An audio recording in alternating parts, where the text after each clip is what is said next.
السلام عليكم. رح نعمل مع بعض اليوم الدونات. عنا كوبين من الدقيق ومعلقتين من السكر، القليل من الملح وربع ملعقة من الفانيليا، نصف ملعقة من المحسن، ملعقة من الخميرة الفورية، نصف ملعقة من البيكنج باودر.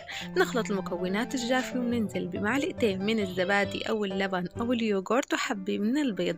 نعجن عجينتنا بماء دافئ ومننزل بهاي المرحلة بالزبدة ونعجن عجينتنا، منخمرها بنضة نصف ساعة ومنقطعها بأي قطاعة متوفرة عندكم، ومنرد منقطعها بقطاعة صغيرة تتفرغ معنا من الوسط ومنريحها 10 دقايق.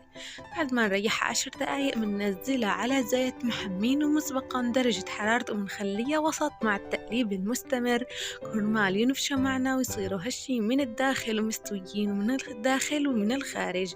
وهيك الدونات صارت جاهزة معنا للتزيين. بتزينوها بأي شيء انتوا بتحبوه. أنا زينتها بالشوكولاتة. صحة